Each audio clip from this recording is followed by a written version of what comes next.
O ímpio, ele não duvida que Jesus veio, que Jesus nasceu, mas a questão é quem Jesus é para essas pessoas, e é isso que vai definir o que nós somos, e mais do que isso, vai definir para onde nós vamos. Então quando a gente fala assim para alguém, você crê em Jesus? Não sei se você já fez essa pergunta para alguém. Alguém já perguntou para alguém? Alguém já perguntou para alguém? Você já perguntou para uma pessoa, você crê em Jesus? O ímpio pode muito bem falar, creio. Mas quem é Jesus para você? Você sabe, Jesus uma vez chegou para os seus discípulos e virou e falou assim, olha, quem eles estão dizendo que eu sou? Quem dizem que o Filho do Homem é? E aí uns falaram assim, não, uns estão dizendo que você é um profeta, outros estão dizendo que você é Elias, crendo como se fosse uma reencarnação, outros estão dizendo isso, aquilo, e aí Pedro, ele fala o quê? Tu és o Cristo, o Filho do Deus vivo, E Jesus fala o quê? Bem-aventurado Simão Barjonas, porque não foi carne nem sangue quem te revelou. Então é uma revelação de quem é Jesus, que é o que traz a salvação, e a consequência disso, nas palavras de Jesus é o quê? Você é um bem-aventurado, porque você enxergou aquilo que as pessoas não estavam enxergando. Então não é apenas crer em Jesus, mas é quem é esse Jesus que você crê, o que ele representa. Então eu queria falar a respeito de cinco aspectos aqui, 5 abordagens, 5 imagens de pessoas que têm a respeito de Jesus, E a primeira delas, como eu falei, todas as pessoas acreditam que Jesus, que Jesus veio, que Jesus nasceu, mas é para quem ele é. Então a primeira ideia que o ímpio tem é que Jesus foi um homem bom.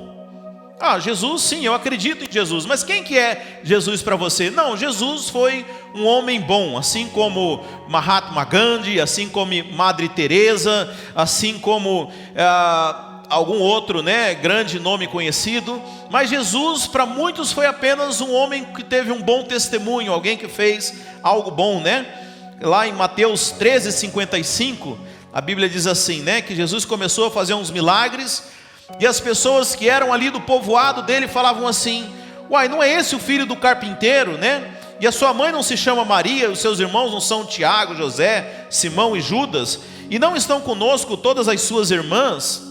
Ou seja, e aí Jesus ele fala, ora, não existe profeta sem honra, com honra, senão na sua própria terra, Muitas pessoas deixaram de receber Jesus, receber os milagres do Senhor Jesus, porque não reconheceram ele como alguém enviado de Deus. Era simplesmente alguém natural. Então muitas pessoas, eles não negam a existência de Jesus. Você fala assim, você crê em Jesus? Não, eu creio, mas quem que é Jesus para você? Não, Jesus foi um homem bom, que veio a falar sobre a paz na terra, veio trazer boas novas, ou para mim pior que isso, tem aquela imagem de Jesus ainda como um bebê. Deixa eu dizer, Jesus não é mais bebê, Jesus é um rei, irmãos. Mas ficam com essa imagem dessa pessoa fragilizada, Então a imagem natural que as pessoas têm, não é uma imagem de Jesus como um salvador, mas é simplesmente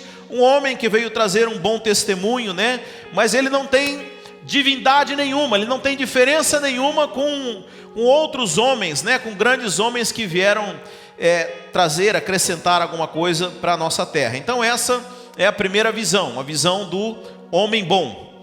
Mas a segunda, que talvez seja um pouquinho melhor, mas que também não é suficiente, é a visão de Jesus como um profeta. A Laira falou que o pai dela era muçulmano, Você sabe, o muçulmano ele crê em Jesus. Sabia disso? O muçulmano crê em Jesus, mas ele crê que Jesus ele é um profeta somente. Jesus ele veio anunciar, veio trazer a palavra de Deus, é um representante de Deus, mas ele é apenas mais um profeta. Não existe diferença de Jesus para Moisés, para Abraão, para os outros profetas da Bíblia. Ele é apenas mais um homem, era um homem de Deus, mas não há diferença. Sabe, esse é um erro que muitas pessoas têm. Muitas pessoas colocam a palavra de Deus do Velho Testamento em pé de igualdade com Jesus. Mas você sabe, quem já ouviu a história do Monte da Transfiguração? Está lá em Mateus 17, fala assim: 6 dias depois, tomou Jesus consigo a Pedro e aos irmãos Tiago e João, e os levou em particular a um alto monte. A Bíblia não diz qual que é esse monte, por isso que a gente chama ele de Monte da Transfiguração. E foi transfigurado diante deles. Diante de quem? De Pedro, Tiago e João. Então Jesus chama Pedro, Tiago e João. Os discípulos eram 12, mas tinha esses 3 que eram mais próximos. E Jesus leva eles para um alto monte. E a Bíblia fala que lá nesse alto monte, provavelmente Jesus começou a orar, e o seu rosto começou a se transfigurar. E foi transfigurado diante deles. E o seu rosto resplandecia como o sol. Aleluia, porque Jesus é o nosso sol, é o sol da verdade. E as suas vestes tornaram-se brancas como a luz. E eis que lhes apareceram Moisés e Elias. Os irmãos estão entendendo a história aqui? Moisés viveu lá no Velho Testamento, quase 2000 anos antes de Jesus. Elias também, quase 1000 anos antes de Jesus. Mas a Bíblia fala que apareceu nesse monte Jesus levou os seus 3 discípulos, e lá nesse monte, o seu rosto começou a brilhar, e apareceu Moisés e Elias. E olha o que acontece. E começaram a conversar com Jesus. E aí Pedro, sempre ele, né? Mas graças a Deus por Pedro. Ele diz assim: Senhor, bom é estarmos aqui. Se queres, e Pedro está sugerindo para Jesus isso aqui. Se queres, farei aqui 3 tendas. Uma será tua, outra para Moisés e outra para Elias. Olha que legal a ideia de Pedro. Então eles foram para um monte. Jesus pegou Pedro, Tiago e João, levou eles para um alto monte. E ali o rosto de Jesus começou a brilhar como o sol. As suas vestes brancas começaram a brilhar. E de repente aparece Moisés e Elias. Você já pensou isso, irmãos? Você está lá no seu quarto contando a história de Davi para o seu filho, aparece Davi ali. Você não ficava lá, né? Você saía correndo, né? Mas dava no monte, não tinha para onde correr. E apareceu Moisés e Elias. Eu fico pensando na cabeça daqueles 3 discípulos. Nossa, a vida inteira eu ouvi falar de Moisés. Moisés é o cara, né? E aí de repente aparece o profeta Elias também. E Pedro fala assim: Senhor, eu não quero mais ir embora daqui. Deixa eu ficar neste lugar todos. E aí Pedro fala assim: deixa eu fazer uma tenda aqui, 3 tendas. Uma para Jesus, outra para Moisés e outra para Elias. Sabe o que acontece, irmãos? Olha o que fala aqui no verso 5. Falava ele ainda, Pedro ainda estava falando, quando uma nuvem luminosa os envolveu, e eis vindo da nuvem uma voz que dizia: este é o meu filho amado, em quem o comprazo, a ele ouvi. Os irmãos entenderam? Na cabeça de Pedro, ele queria ouvir Moisés, ele queria ouvir Elias. Afinal, Jesus está aqui todo dia, né? Vamos falar das coisas diferentes, né? Vamos fazer 3 tendas. A Bíblia fala que Pedro não terminou de falar, o próprio Deus interrompeu ele e falou: esse é o meu filho amado. Moisés não foi chamado de filho, Elias não foi chamado de filho, Jesus é o filho. Jesus é o filho. Esse aqui é que é o meu filho amado. Você está me entendendo? Você não pode colocar em pé de igualdade. Ele não é um profeta, ele é um filho. Ele é a exata expressão de Deus. A ele ouvir. Escute a Jesus. Sabe, eu não estou falando que você precisa desprezar o que está no Velho Testamento, mas você tem que entender que o Velho Testamento é uma sombra daquilo que é a realidade. Tudo no Velho Testamento aponta para Cristo, porque Cristo é o Filho, Cristo é o Deus encarnado, Ele é o centro de todas as coisas. A Bíblia fala que todas as coisas foram criadas por meio dEle e para Ele. Então o Velho Testamento inteiro que falar a respeito de Jesus. Então Jesus não é um profeta, irmãos. Então muitas pessoas enxergam Jesus apenas como mais uma voz, né? Mais uma direção. Não, Jesus é o Filho, a Ele ouvi.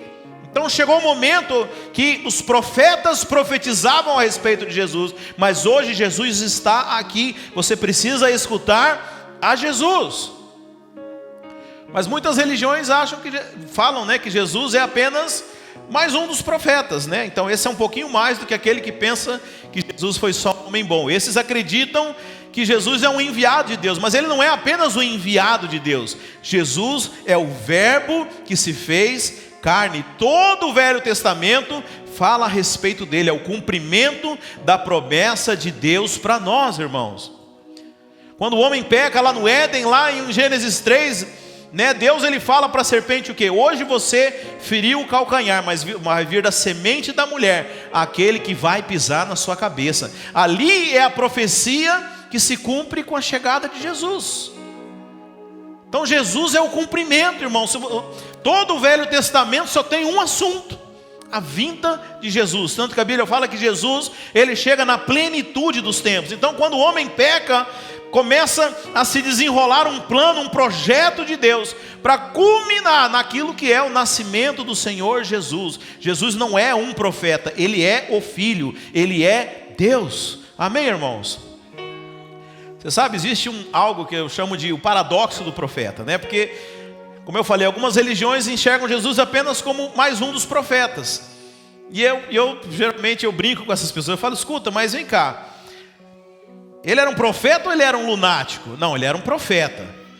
Mas o profeta pode mentir? Não, não pode mentir. Então, se Jesus é um profeta e ele afirma que ele era Deus, o profeta está mentindo ou o profeta está louco?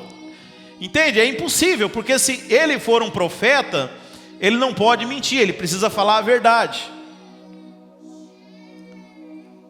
Então, se Jesus afirma que ele é Deus, como que pode então? O profeta está mentindo ou o profeta está biruta? E essas pessoas não sabem responder, né? Mas esse é um argumento muito forte. Amém? Então nós falamos Jesus como o bom homem, Jesus como profeta. Terceiro, Jesus como mestre. Esse já está um pouquinho mais. Agora você sabe, eu inclusive me incluo nisso, né? Durante muito tempo eu achava que a missão de Jesus vindo aqui era para nos mostrar o caminho. Não tem assim os discípulos que falaram para Jesus: Senhor, mostra-nos o Pai. E Jesus fala o quê? Quem vê a mim, vê ao Pai. Então tem pessoas que acham que Jesus ele veio aqui para nos ensinar. E é claro que nós aprendemos com Jesus, é claro que nós seguimos os passos de Jesus. Mas o papel de Jesus não veio ensinar. Jesus, ele, apesar de ser reconhecido por muitos como mestres, deixa eu dizer, essa não é uma abordagem que traz salvação. Porque para muitos a salvação ainda depende do seu próprio desempenho, depende do cumprimento das leis de Deus. Então Jesus veio fazer o quê? Veio te ensinar a cumprir a lei. Veio te ensinar a fazer da maneira correta. Eu pergunto, precisa alguém ensinar? Será que a Bíblia já não era suficiente? Precisava Deus mandar alguém aqui para ensinar o homem a fazer? E você sabe, muitas igrejas ainda confundem. Acham que Jesus ele é apenas o mestre. Não, Jesus veio ensinar. Você sabe, na Bíblia, quem chamava Jesus de mestre eram os fariseus. Sabe, essa é uma abordagem farisaica. Os fariseus, eles iam até Jesus, mas os fariseus não queriam enxergar Jesus como alguém, como um salvador. Eles queriam enxergar Jesus como um mestre. Agora haviam vários mestres naquela época, né? E aí eles olhavam para Jesus e eles ficavam fazendo perguntas. Porque eles queriam aprender, mas eles queriam aprender para quê? Para eles seguirem a vida deles. Né? Você sabe, irmãos, isso é um erro que nós não podemos cometer. Muitas vezes a gente vai para a célula achando que a gente vai lá para debater Bíblia, para debater teologia. Não, irmãos, a gente vai lá para receber da vida de Deus. Amém, irmãos? Sabe, nós não temos que ficar procurando debater as coisas, ensinar as coisas. Ovelha é um animal muito simples, irmãos. A Bíblia fala que nós somos ovelhas. Ovelha é aquela que se alimenta. Ovelha não fica preocupada, mas por que é A, por que é B? Não, nós estamos aqui para nos alimentar da palavra de Deus, sabe? Mas aqueles que que olham Jesus como um mestre, eles têm essa abordagem científica, né? Didática. Eles querem aprender, mas por que Jesus fez assim ou dessa forma? Sabe, essas pessoas, Elas podem até aprender com Jesus. Mas o problema é que o homem, por mais que ele aprenda, ele não dá conta de se salvar. Sabe, Jesus, apesar dele ter ensinado, ele não é para nós o mestre. Agora, o que então Jesus é para nós? Jesus é o Salvador. Amém, irmãos? Qual é a diferença do mestre para o Salvador? Vou dar um exemplo bem simples aqui. Tem uma pessoa se afogando na piscina. O Salvador é aquele que vai lá, estende a mão e puxa a pessoa. E o mestre? Vou te jogar aqui 10 lições de como aprender a nadar. Você está me entendendo? Jesus não pode ser nosso mestre, porque nós estamos se afogando, irmãos. Na verdade, a Bíblia fala que Deus ele deu a lei para que todo homem se cale diante dele. Sabe, para que o homem chegue à conclusão que ele não dá conta. Você não precisa de um mestre para te ensinar a cumprir a lei. Você precisa de um Salvador, porque você já entendeu que você não dá conta de se salvar. Então a única forma de eu entrar nesse lugar que vocês chamam de céu é se Deus estender a mão e me puxar para lá, porque eu jamais darei conta de chegar lá. Mas infelizmente a abordagem de muitas pessoas qual que é? Eu quero aprender a ir para o céu. Me ensina, pastor, o que eu preciso fazer? Virei crente, não é assim? Falei, virei crente, pastor, cadê a listinha do pode e não pode? Eu falei, filho, não é o que você fez, não é o que você faz, é o que foi feito por você. E cada vez que você entende o que foi feito por você, você é transformado de glória em glória. A Bíblia é um testamento. Testamento é algo que foi escrito para dizer aquilo que é seu por herança. Então quando nós entendemos que a Bíblia não é algo que que foi deixado para que a gente possa seguir, aliás, religião é isso, né? É religare, o significado da palavra religião. E o que as pessoas buscam na religião é tentar se achegar a Deus. O problema é que homem nenhum dá conta de se achegar a Deus. A única forma de você fazer parte dessa família é se Deus se achegar até você e Deus estender a mão. Não há nada que você faça que vai poder te levar para o céu. A Bíblia fala que não é por obras para que ninguém se glorie. Ninguém vai poder chegar no céu e falar assim, não, eu estou aqui porque eu fui alguém muito bom. Eu fui aqui porque eu aprendi com Jesus e agora eu entendi, então eu tenho uma glória nisso. Não, ninguém vai poder dizer isso. Nós éramos como aquele cego Bartimeu na beira do caminho, simplesmente clamando, Jesus, filho de Davi, tem compaixão de mim. Se Jesus não fosse até nós jamais o encontraríamos. Nós o amamos, porque Ele nos amou primeiro. É de Deus a iniciativa, irmãos. Ninguém aqui ia escolher a Deus, nem eu. O homem não tem esse coração. A Bíblia fala que nós éramos seus inimigos, mas Deus decidiu mostrar o seu amor para conosco, nos amando quando nós ainda éramos pecadores. Esse é o amor. Esse é o amor maior do mundo. Então Jesus ele não pode ser mestre, porque, veja, ele não veio ensinar, ele veio nos salvar. Essa é a abordagem que nos traz a salvação. Se você olha Jesus como um mestre, você vai querer aprender. Você vai querer aprender a ir para o céu. Não, como é que é fácil, Senhor? Como que o jovem rico chegou para Jesus e falou, bom mestre, o que eu guardo toda a lei, eu faço todas as coisas desde pequeno, o que eu preciso fazer para herdar a vida eterna?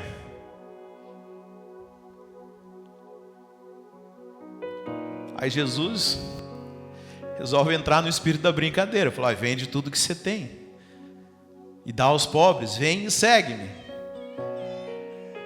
Porque, irmãos, qual que era o maior de todos os mandamentos? Amarás teu Deus acima de... Será que era acima da riqueza dele também?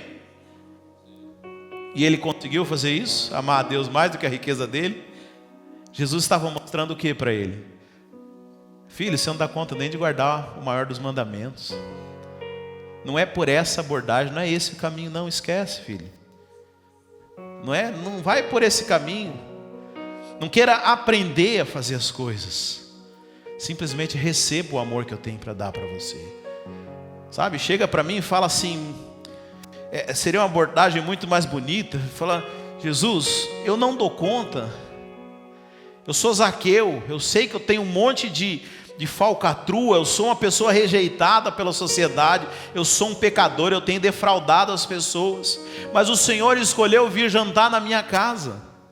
O Senhor quem se convidou. Eu jamais teria fé suficiente para convidar, mas Jesus foi. E aí Zaqueu fala o quê? Hoje a salvação chegou nessa casa. Irmãos, não é por merecimento, é pura graça. Deus nos escolheu. Então esse é o Salvador. Jesus veio fazer aquilo que eu e você não dávamos conta.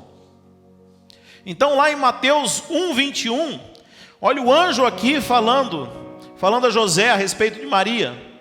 Ela dará à luz um filho e você deverá dar-lhe o nome de Jesus. Vamos abrir a Bíblia lá? Hoje vocês não abriram a Bíblia, né? Mateus 1:21.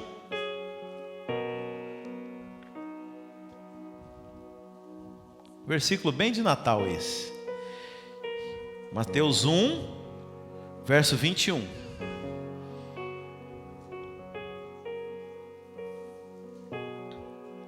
Ela dará à luz a um filho, e você deverá dar-lhe o nome de Jesus. Por que, anjo? Por que Jesus? Porque ele salvará o povo dele dos seus pecados. Aqui já disse em uma frase o que Jesus veio fazer. O que Jesus veio fazer? Salvar o povo dos seus pecados. Mas se você não cumpriu todos os mandamentos, você não vai para o céu. Então Jesus veio fazer o que aqui, filho? Me conta. Jesus veio dar só uma passeada aqui, levar uma chicoteada, ser pendurado na cruz, a troco de quê? Ou ele só veio mostrar na sua cara: olha aí como eu dou conta de fazer, e você não? Será que foi isso, irmãos?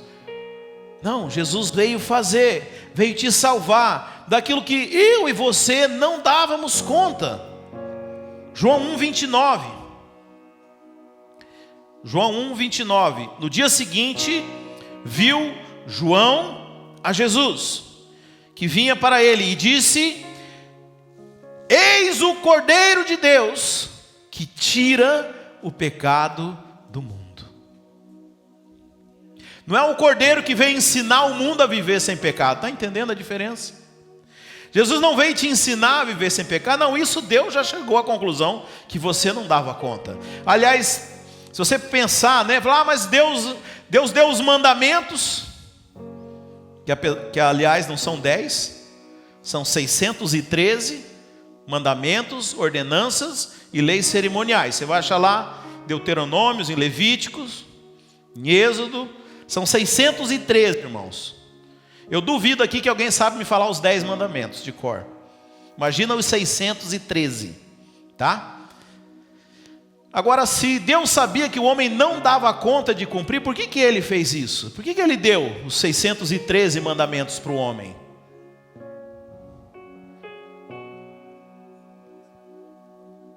Porque você não sabia.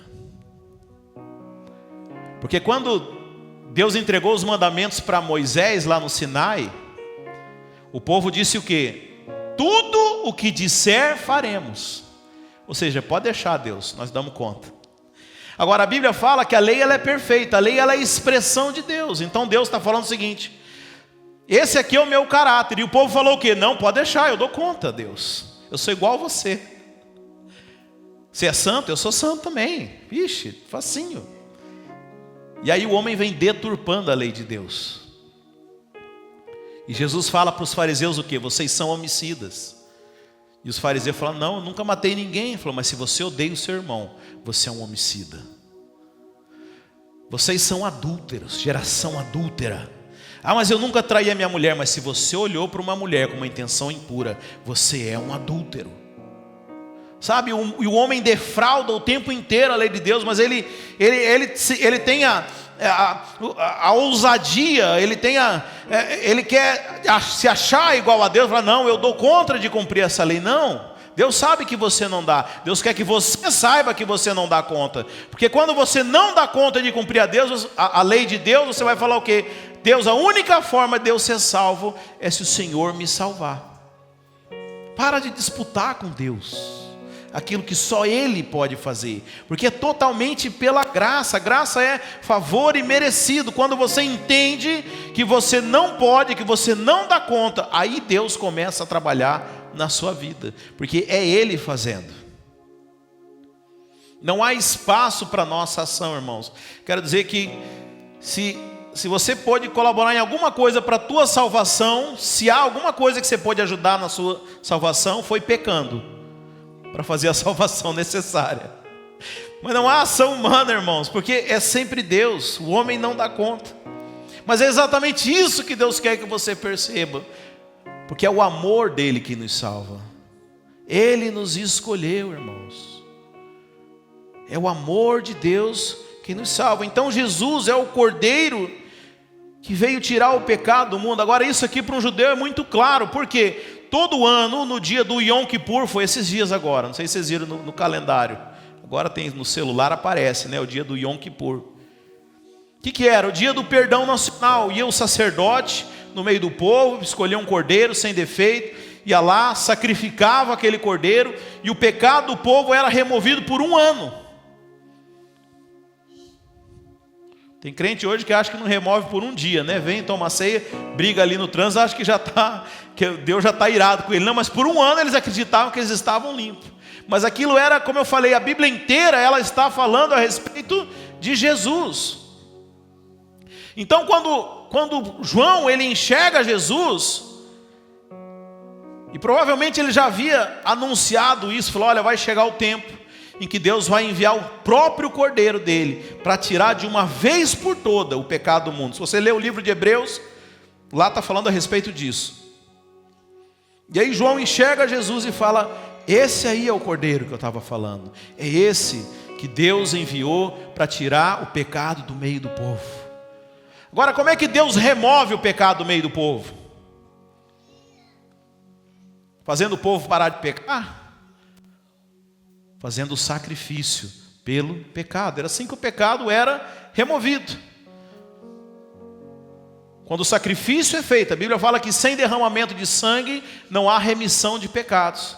Então Deus remove o pecado como? Fazendo o sacrifício pelo pecado. Por isso que a Bíblia fala que o amor cobre uma multidão de pecados. Então Jesus é o Cordeiro de Deus que veio remover o pecado do mundo. Ele não vem ensinar, irmãos. Ele não vem ensinar porque Deus já sabe que você não dá conta. Ele veio fazer no seu lugar. João 3,17. João 3,16 todo mundo conhece, né? Porque Deus amou o mundo de tal maneira que deu o seu Filho amado para todo aquele que nele crê, não pereça, mas tenha a vida eterna. Agora o seguinte, porquanto Deus enviou o seu Filho ao mundo, não para que julgasse o mundo, mas para que o mundo fosse salvo por ele. Jesus é o Salvador. Jesus pode ter sido um homem bom, e de fato foi. Apesar que você sabe, irmãos, bondade não tem valor diante de Deus. Justiça tem. O jovem rico falou para Jesus, bom mestre. Jesus falou o quê? Bom somente Deus. Você sabe, até o ímpio ele pode ser bom. Eu conheço muito ímpio que é bom. Muito ímpio que tem caráter, muito ímpio que paga as contas em dia, que honra a palavra. Mas para Deus não é bondade, para Deus o que conta é justiça. Justo, e não estou falando de você justo, de você julgar as coisas bem. Estou falando no sentido, no inglês é righteousness, né? De retidão, de ser alguém reto. Então isso é o que conta diante de Deus. Jesus foi sim um homem justo, um homem reto. Jesus foi um profeta porque ele liberou palavras da sua boca. Ele é o próprio verbo que se fez carne. Jesus também ensinou muitas coisas. Mas o que salva é quando nós o reconhecemos como Salvador. Reconhecer Jesus como mestre não te salva. Somente reconhecer como Salvador.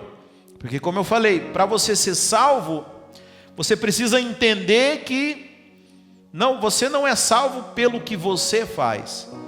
Você recebe a salvação baseado naquilo que nós cremos que Ele fez. Então o mestre não salva ninguém. Está me entendendo?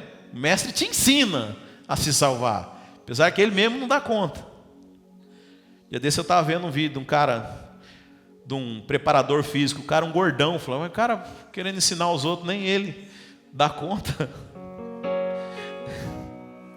Diferente do Ricardo, que é forte. Mas o mestre, né, e Jesus, ele ainda condena os mestres. Ele fala o quê? Você, cego, guiando cego.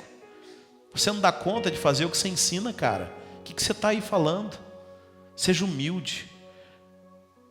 Seja humilde, reconheça que você não sabe.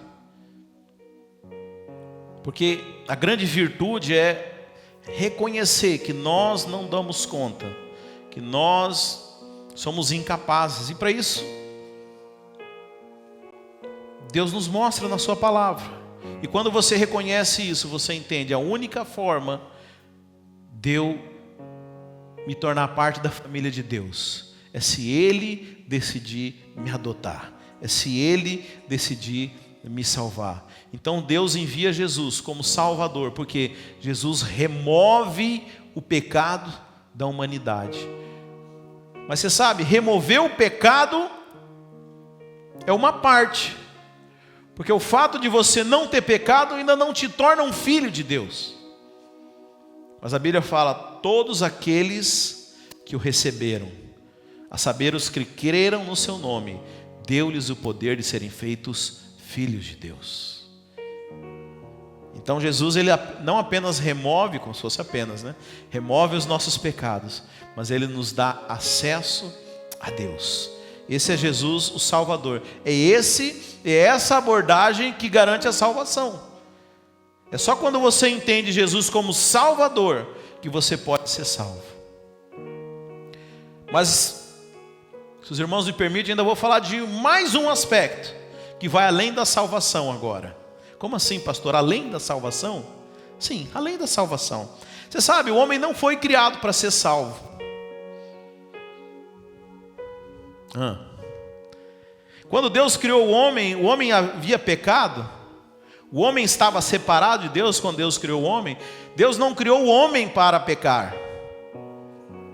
O homem tomou a decisão do pecado. E Deus restaurou o homem à condição que ele tinha antes, removendo o pecado. Mas deixa eu dizer uma coisa para você. O homem não foi criado para ser salvo. Porque a salvação, ela foi uma necessidade que surgiu por conta do pecado do homem. Então veja, se Deus não criou o homem para pecar, qual foi o motivo que Deus não criou o homem para ser salvo? Qual foi o motivo que Deus criou o homem?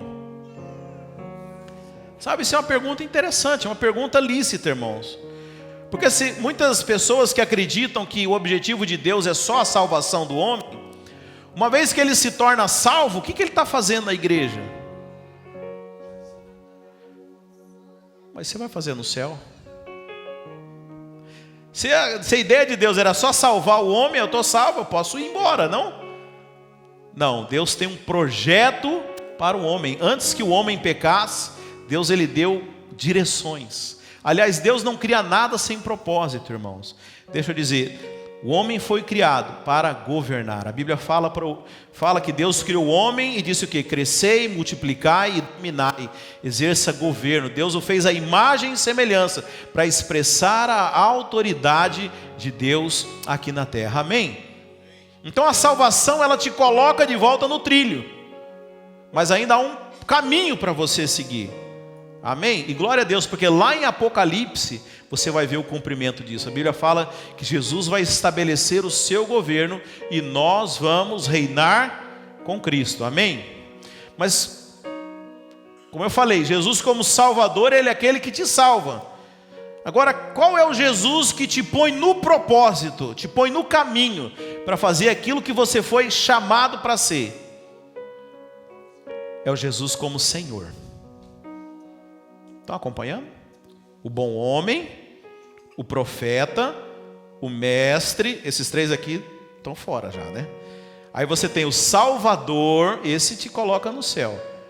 Mas o Jesus como Senhor, esse te coloca no reino. O que é Jesus como Senhor? Senhor é dono. Você sabe, para você ser salvo,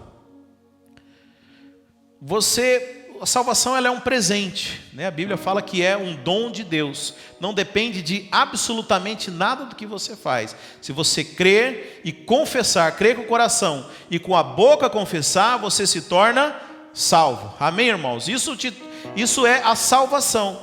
Mas a Bíblia fala lá em Mateus 16, 24, Jesus falando: se alguém quiser vir após mim, negue-se a si mesmo, tome sobre si a sua cruz e siga-me.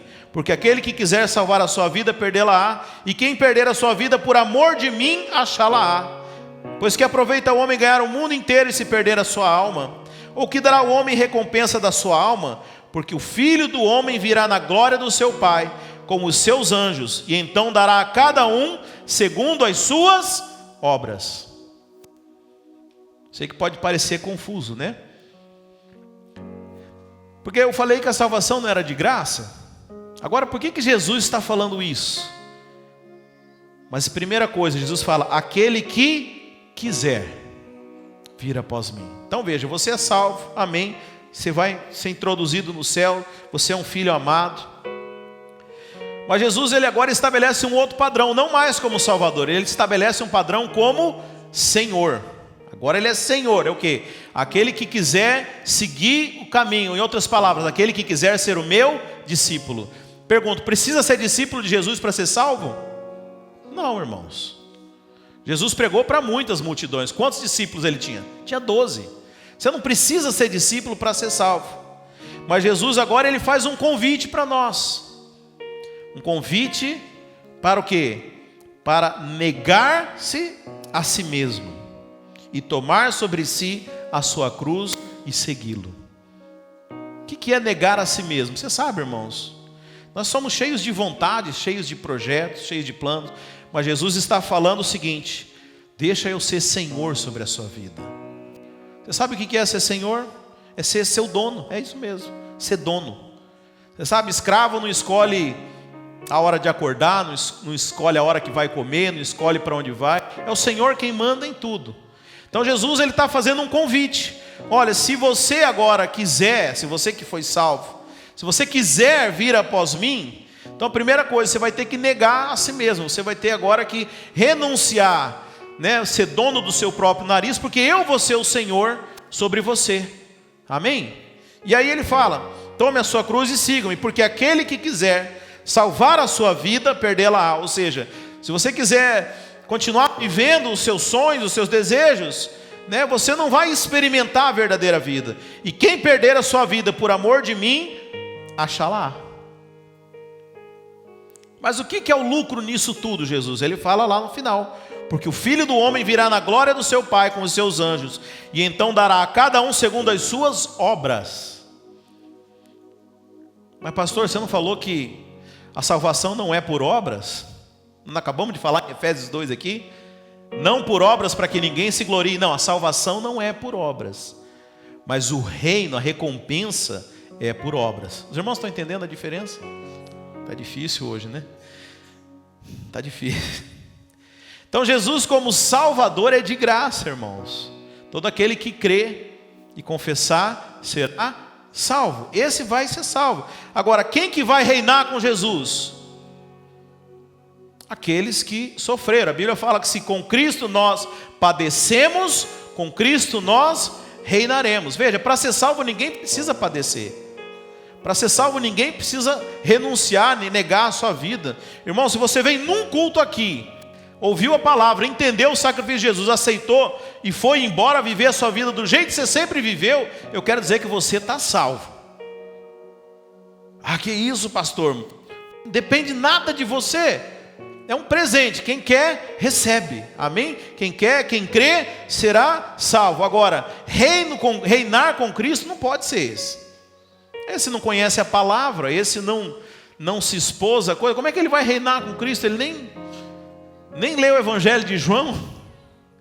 nunca participou de uma célula, não queria estar no meio dos irmãos, como é que depois vai governar sobre as pessoas? Então Jesus, ele apresenta agora o padrão do senhorio. O problema é que muito crente confunde isso, irmãos, e acha que as coisas do reino são a salvação, e aí fala, para ser salvo, irmão, você tem que negar tudo, você tem que renunciar a tudo. Não, irmão, a salvação é de graça, acredite em mim, mas o reino tem um custo, e aqui a Bíblia fala que Jesus vai recompensar os que têm obras. Salvação você não precisa de obras, é muito clara a Bíblia, que a salvação é de graça, não por obras para que ninguém se glorie, mas Jesus vai recompensar os que têm obras. Aqui é o Jesus como Senhor, sobre aqueles que são os seus servos, esses que vão reinar com Jesus. Olha lá em Marcos 10, 29, Jesus falando: em verdade vos digo que ninguém que tenha deixado casa, irmãos, irmãs, pai, mãe, filhos ou campos, por causa de mim e pelo evangelho, deixará de receber 100 vezes mais, já no tempo presente, e na era futura, a vida eterna. Contudo, muitos primeiros serão últimos, e os últimos serão os primeiros. Ou seja, aqui é o Jesus como Senhor, ou seja, aquele que governa. Então esses são 5 aspectos, né? Começando lá da abordagem do ímpio, até o ponto máximo, que é Jesus como Senhor. Pois Deus enviou o seu Filho com esse propósito, para cumprir aquilo que por algum momento ficou suspenso quando o homem pecou. Por algum momento o homem não pôde cumprir o seu propósito. Mas Jesus, ele vem e com o seu sangue ele remove a culpa do homem, ele remove o pecado para aqueles que nele creem, e coloca o homem na condição que Adão estava. Qual que era a condição que Adão estava antes do pecado? Adão podia decidir se tornar genuinamente um filho, alguém maduro, e cumprir o propósito de Deus. Quero dizer que hoje essa é a nossa decisão, quando nós submetemos a nossa vida ao senhorio de Jesus. Ah, mas como que isso é na prática, pastor? Fala de forma bem prática. Você sabe, Jesus está envolvido num projeto hoje. Esse projeto do Senhor Jesus é chamado de igreja. A igreja é o corpo de Cristo aqui na terra. A igreja é a herdeira da missão do Senhor Jesus. Jesus, quando ele foi assunto aos céus, ele falou que ele entrega uma comissão para os seus discípulos. Ele fala: agora está com vocês, ide por todo mundo, pregai o evangelho, batizando-os em nome do Pai, do Filho e do Espírito Santo, ensinando todas as coisas que eu investi tempo aqui ensinando a você. E aí é estabelecido a igreja do Senhor. A igreja não é esse prédio aqui, não tem a ver com CNPJ, com nome, mas a igreja é essa comunidade dos crentes que estão determinados e unidos com um propósito. Qual que é o propósito? Qual é o propósito do corpo, irmãos? Expressar o cabeça. Meu corpo aqui está expressando o que está aqui na cabeça. Eu estou falando através do corpo o que antes estava na minha cabeça. O propósito do corpo de Cristo é expressar a vontade de Cristo, expressar a Cristo para essa geração. Então esse hoje é o empreendimento que Jesus está envolvido, em expandir o reino, expandir o governo do Senhor Jesus sobre essa terra, sabe? E isso é algo que é oferecido para todos aqueles que já reconheceram Jesus como Salvador. É você agora reconhecer Jesus como o Senhor, você se submeter à vontade dEle e cumprir o propósito através da igreja, irmãos. E o papel da igreja não é ficar esperando a volta de Jesus, porque Jesus para nós já voltou. Jesus já habita nos nossos corações, mas é levar para os que ainda não têm. Todos nós aqui estamos envolvidos nesse objetivo, irmãos. Sabe, esse é o propósito daqueles que renunciaram aos seus interesses próprios, negaram a sua vida, mas verdadeiramente acharam a vida que tem valor, a vida que vale a pena ser vivida, a vida que o Senhor Jesus dedicou todo o seu tempo, que era para alcançar as pessoas. Sabe, esse é o propósito da igreja. A Bíblia fala que esses que entenderam isso, que se submeteram ao propósito de Deus, esses vão ser recompensados quando o Filho do Homem vier na sua glória. E a recompensa não é a salvação, é mais do que isso, é governar com o Senhor Jesus. Amém, meus queridos? Nós falamos aqui de cinco abordagens do Senhor Jesus. Se coloque de pé, vamos orar. Eu não sei a maneira como você entrou aqui, a maneira como você enxergava Jesus, mas eu quero te convidar a refletir em quem Jesus é para você, quem Jesus representa na sua vida. Talvez você chegou aqui achando apenas que Jesus é o mestre, e você veio aprender com Ele, mas você pode sair daqui sabendo que Ele já fez aquilo que você está tentando fazer. Eu fui lá naquela igreja para tentar ver se Deus me aceita. Não, deixa eu contar para você.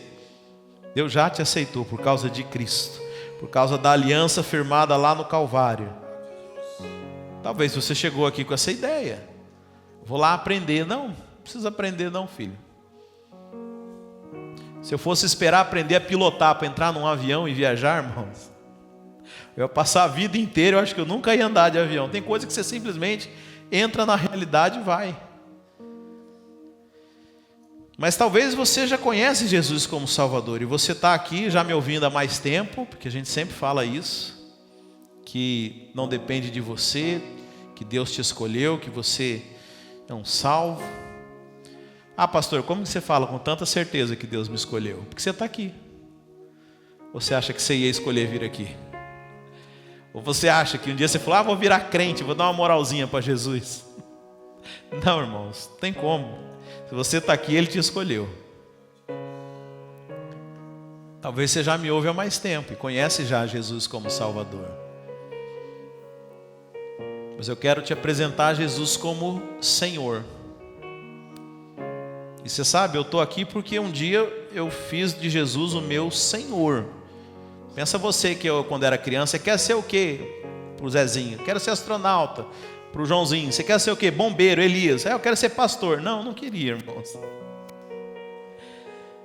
Mas eu escolhi me submeter ao senhorio do Senhor Jesus. Mas eu vou contar uma coisa para você. Quando nós nos submetemos ao Senhor, Ele nos leva por lugares que são melhores do que aqueles que a gente tinha planejado para a nossa vida.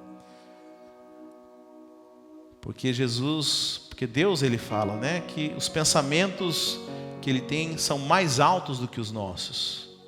Quando você se submete, ainda que você não compreenda as atitudes, ainda que você não entenda para onde Ele está te levando, mas submissão é isso, irmãos, é quando você decide obedecer mesmo sem entender. Sabe, tem coisas que o meu filho de 8 anos não entende. Ele precisa confiar que o pai sabe o que é melhor para ele.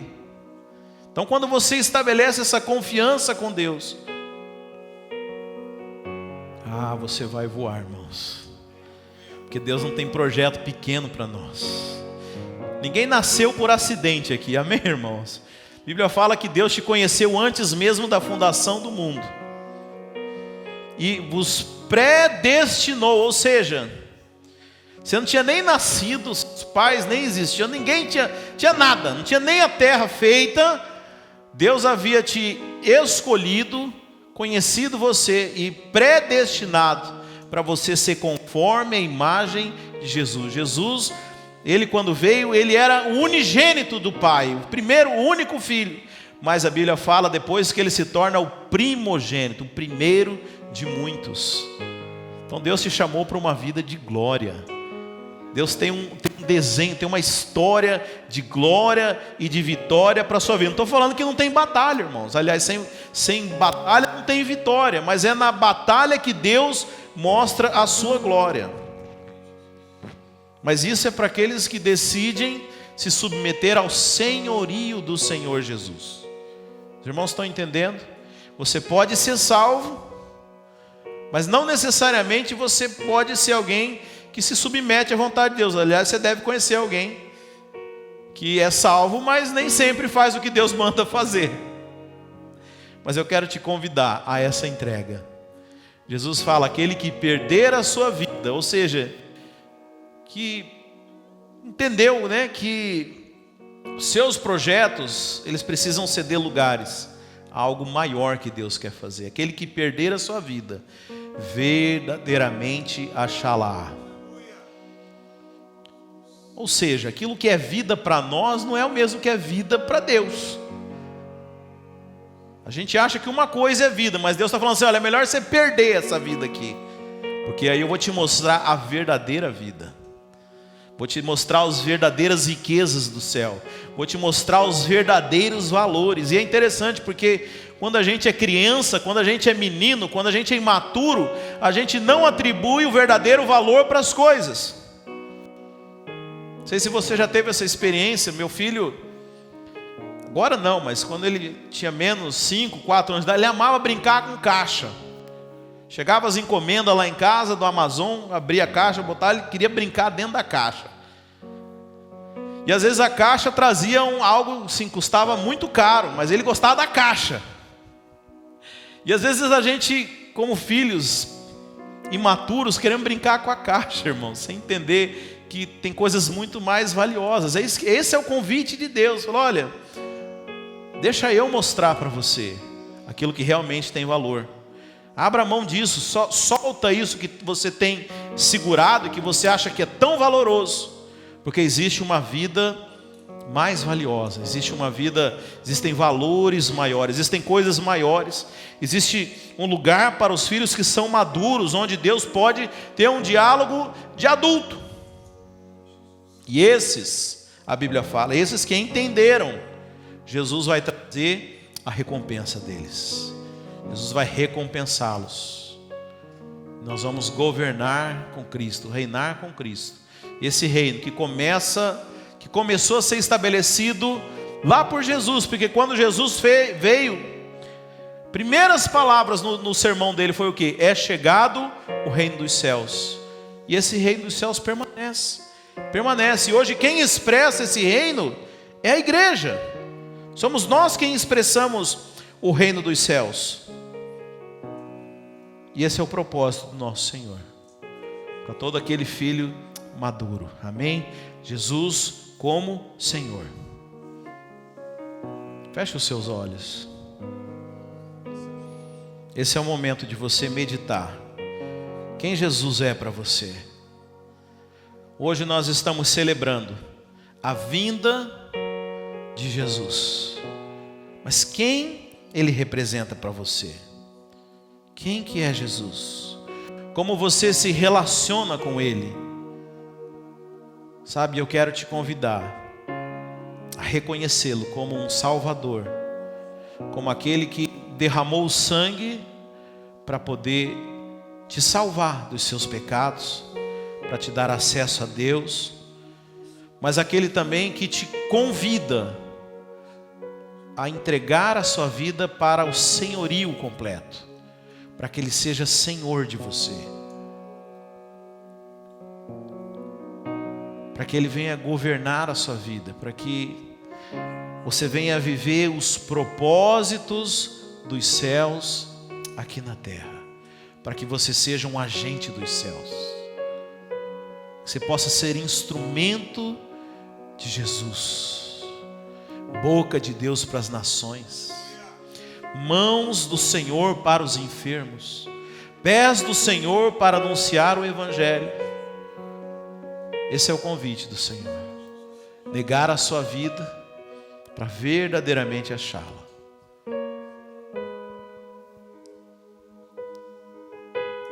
E a Bíblia fala que Ele trará a sua recompensa. Aleluia. Amém.